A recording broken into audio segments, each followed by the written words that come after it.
The Reserve Bank of India's big growth bazooka lifted the Nifty back above the 25,000 mark, while the Nifty Bank soared to a record high.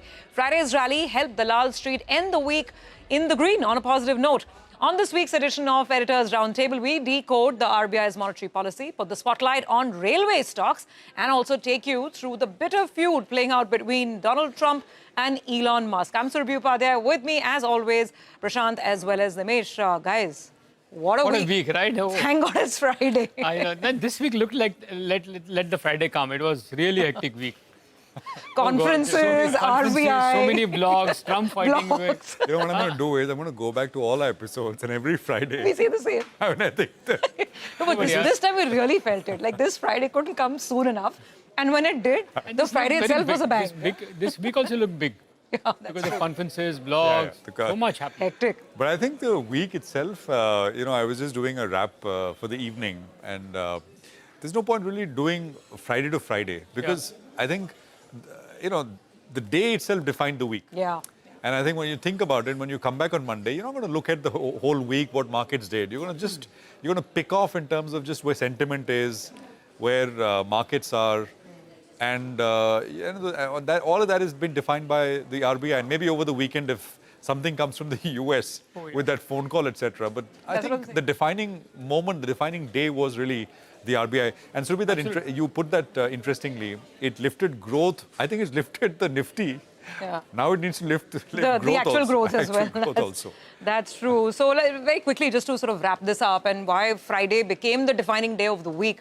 It's the RBI bazooka, right? And the central bank decided to fire way beyond the market's expectations. We went into the event with the expectation of a 25 basis points rate cut. What we got, 50 basis points repo rate cut and a CRR cut and a whole host of other measures as well. For instance, for gold financiers, which makes lending easier when it comes to small ticket gold loans. And we'll talk about some of these issues as we go forward. For the market, this has meant that we are right at the top of the recent trading range. 15 trading sessions, the market has been in a band of about 550 points. The lower end has been about, 24,450. The upper end has been 25,116 to be precise, and we are right there. The Nifty is just about 100 points away from that peak that we hit on the 15th of May. The RBI governor, while discussing the policy and why they have done what they've done, he said that the RBI believes that we've won the war on inflation. It's time to put the focus on growth. And we'll get in Lata to sort of explain some of these steps and what the implications could be. Let's talk about the numbers now. For the week, because of Friday, and thank God it was that Friday, we're up 1% on the Nifty as well. But the mid-cap and the small-cap story anyway was firing earlier in the week. And the final tally is looking so good. 3% almost on mid-caps, 4% almost on the small-cap index. And look at the individual pockets. Real estate stocks, of course, a lot of that was Friday because of the policy action. 9% up on the real estate index. Capital market index up almost 8.5%. So you had specific pockets. Defense was patchy, one day on, one day off. But on an individual stock level, there's a lot of action. And finally, the Nifty is now firing up. The Bank Nifty, in contrast, is up 1.5%, finally also hitting those all-time high levels. Now, while we're celebrating the RBI move here in India, let's also keep in context that in general, global markets have been completely looking through all the tariff noise, all the headlines, all the skirmishes and the drones in Russia and in Ukraine and the Twitter and the social media barrage. Markets have been going higher, 1 to 1.5% higher on the US. The Kospi is up, 4.5% this week. The Hang Seng is up 3.5% this week. In general, the sentiment in equities seems to be up. And we'll only hope, equity bulls will hope that the non-farm payrolls data that we get later this evening, that Prashant will watch very closely, that just keeps the good sentiment on and it doesn't kind of spoil the equity party. Yeah, absolutely. No, absolutely. I think let's bring in Aman Chauhan into the conversation. He's fund manager at Abacus Asset Management. Aman, great to have you with us here. Thank you for your time.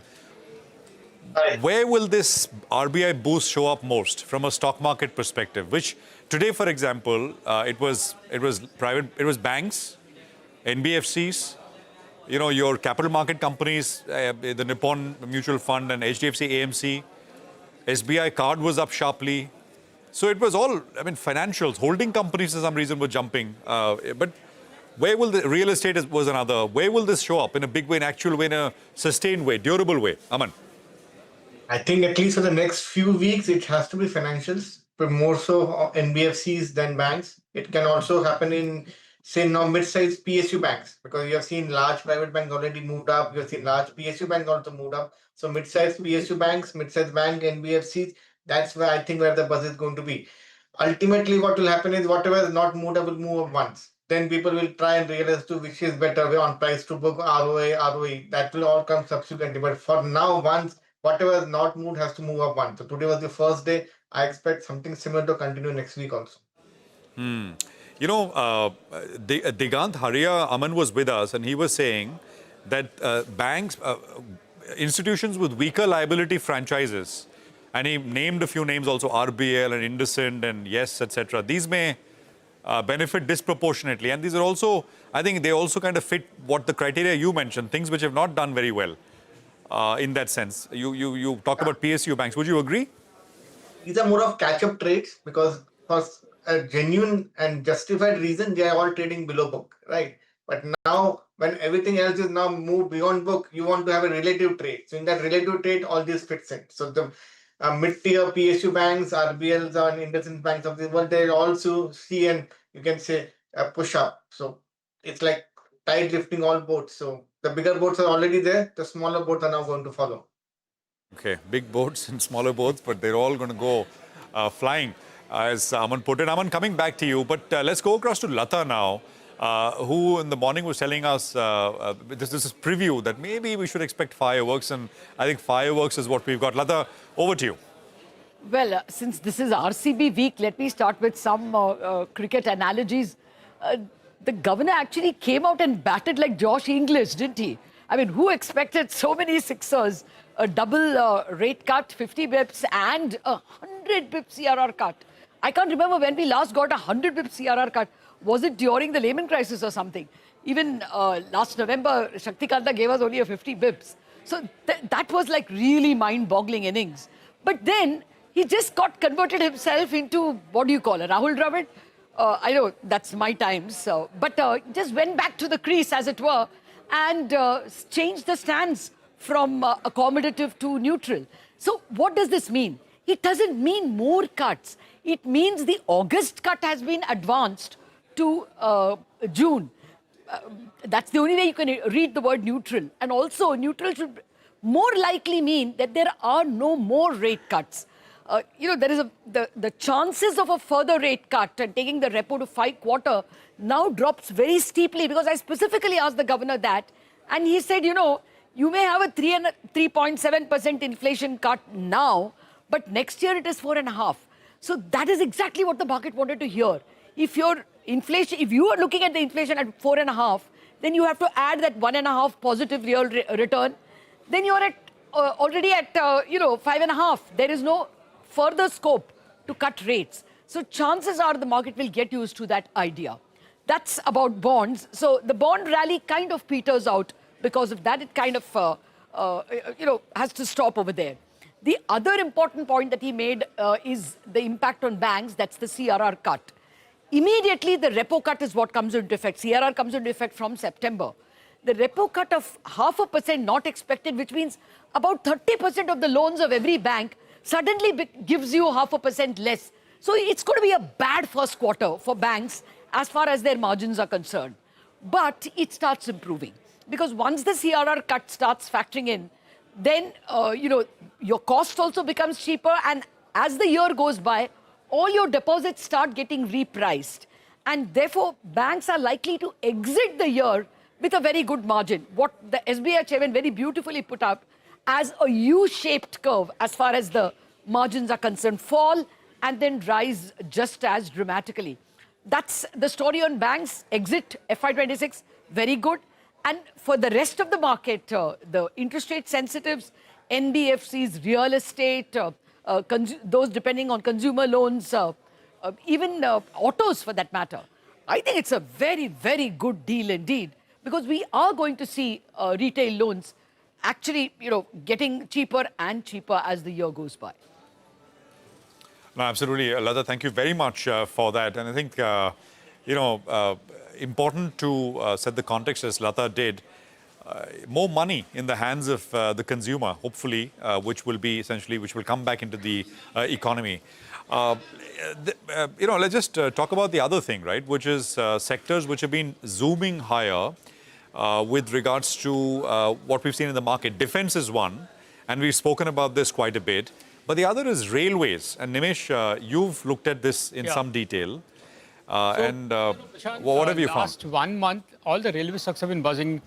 Even if you look at the valuation, they look very punchy.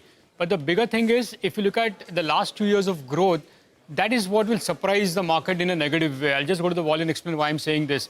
So let me put the data on the wall. If you look at the railway stocks in the last 1 month itself and the kind of rally the railway stocks have done, the chart will come up for you. In the last 1 month, all the stocks have been buzzing in the last 1 month or so. IRFC, Ircon, Railtel, RITES, RVNL. Look at the kind of move in the last 1 month, all in double digits, between 25% to 45-50% as well in terms of the 1 month move. But having said that, they're still down from the peak between 30 to 40%. So they've not hit the peak yet, what we saw earlier this year. But the rally has been pretty sharp in the last 1 month. But the question is the valuation. Now, if you look at the valuation chart for all these names, look at the valuation of all these companies. Ircon is sitting at 28 times 1 year forward versus the 5-year average of 15 times. Railtel is at 47 times now on 1 year forward. RITES is at 34 times versus the 5-year average of 21 times. And RVNL, which is the new entrant in the FNO, that is now trading at 60 times on 1 year versus that 5-year average of just 12 times PE. So that's the valuation picture. Next, the table which is going to come, that's going to surprise and shock a lot of investors. Look at the kind of growth these companies are reporting. On a sales, this is a 2-year sales, profit and EBITDA CAGR. Ircon, just 2% sales growth, negative profit, as well as just 9% or 10% EBITDA growth. Same is the case with IRFC as well. Look at the numbers, 3% sales growth to almost 3% profit CAGR and nothing for EBITDA. RVNL, the stock has been a big mover in the last few months. It's been a negative growth over the last 2 years, and the stock is quoting at 60 times. So that's what I wanted to explain, that earnings have not been supportive in many of these companies. The only stock or only company which has done relatively well is Railtel. That has consistently outperformed in the last 2 years in terms of sales CAGR of 33%, profit CAGR of almost 30-odd%, and EBITDA CAGR of 17%. Even RITES, for that matter, in the last 2 years, it's been a negative. In fact, there has been a degrowth, and the stocks have been buzzing. So, just to put into context, while we've seen a big rally, the valuations are quite punchy, the earnings are not very supportive, and that is what investors should watch out for. There is a bit of exuberance in the PSU basket, even in the rail basket, but when you look at the numbers, it shows you that it's not all good as far as the numbers are concerned. The last 2 year CAGR for someone like RVNL has been negative. Stock is at 60 times and quoting at almost 90,000 crores of market cap. So again, it's for viewers to just take a bit of an informed call that not everything in railway or not everything in PSU is going to do well, and just look at the numbers, and that's a bit of a shocking number that many of them have not grown for the last 2 years. I'm glad you picked this up, Nimesh, because indeed the fact that the railway rally started is really perplexing, because it's not like we've seen some mega bids or any order announcements or order wins this week. Let me throw this to Aman. In fact, just to add to this, even the railway budget, or in the budget, the capex for railway is pretty much been flat for the last 2 years. There has been not incremental new capex that the government has announced. Yeah. And look at the kind of valuation these companies are quoting at. I was surprised with RVNL's entry into the FNO market. The stock is in the FNO from this series, 60 times flat growth or a negative growth, and 90,000 crore market cap. I mean, it's really surprising that people are still looking to buy into this. And I missed out the last part on the retail participation in all these companies in last 2 years. The only segment which has seen an increase in the shareholding is all the retail investors. Yeah, so from that perspective, one needs to be a bit careful. Nimesh, you mentioned that Kotak, there's a Kotak note as well. There's a Kotak note as well. I've picked up. Is there anything on defense in there? Because not really. This was on railway. But Prashant, that's what maybe I'll work on that as well. So again, initially what I wanted to do was look at all the PSUs and classify into 3 different buckets. Something which has done well but supported by earnings. I think defense to some extent will be backed by earnings as well. Okay, but there are some pockets which are just buzzing, just going up because of the euphoria, without backed by real solid earnings growth. So actually, let's throw this to Aman. Aman, both the sectors, one by one, if you can.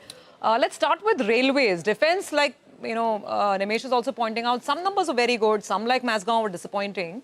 But let's get back to railways. I mean, did you make any head or tail out of the sudden interest in railway stocks? What's your own, take and positioning on them? As you rightly said, it's more of retail frenzy in this segment than any institutional frenzy. And I guess what could be the reason was that 1 year back, the segment that was doing well was defense and railways before the market started to correct, right? Now the defense has come back, but the retail guy, he is now feeling that railway defense has already performed, that has bounced back. Now it is time for the railways to come in. I believe that could be the only reason, because first, rightly so, it's as Nimesh mentioned, valuations are stretched. There is nothing much exciting happening there. There is no news, there is no event, besides the only fact that maybe it's a catch-up rally after defense. No, absolutely. And I think that's the only rationale that I could think or come up with as well. I mean, nothing else in terms of news flow. On defense, because there's a big debate now, on defense. I mean, brokers like Kotak, for instance, are raising the red flag on, for instance, some of the shipbuilding stocks, saying that, what really is going to be the EPS CAGR. What's your thought? What do you still like here, and what would you completely avoid? The EPS CAGR or near-term earnings is still next 2 to 3 years what you're factoring in. When somebody's defense stock is back, factoring the macro story that India wants to reduce import dependence, now with a very hostile equation with the neighbors, the defense spending will go up. Even if the spending doesn't go up, the urgency goes up. So what we wanted to do in 3 years, now we want to do it in 2 years. So near term, the base effect of the earnings growth comes in. That the people are buying for these reasons. They're not buying for EPS, immediate EPS growth. Because anyway, whether they're shipbuilders or it is a large BL or a HL kind of thing, when you deliver is when you make the maximum margin, and the delivery is 2, 3, 4 year cycle, right? So nobody is looking at the near-term earnings that way. So defense is more of a top-down macro approach, that this is the government focus. We are forced to spend more, forced to spend fast, and just import substitution means that these companies can still be 2 to 3x of what the current size they are. And that's what the opportunity is, that's what the excitement for defense is. I don't think anybody is buying for the next quarter or for the next year. No, fair enough. But I mean, do valuations still offer some support? Even if you take a three-year view, got it? I mean, these are lumpy businesses. These are very large orders that take time to execute. But do the valuations still leave something on the table? Not much. We don't know most of the defense names that got discussed. So that will give you an answer. Defensive on defense. That makes sense. Aman, we're going to take a quick commercial break here. We're going to come back and continue this conversation on the other side. Stay tuned.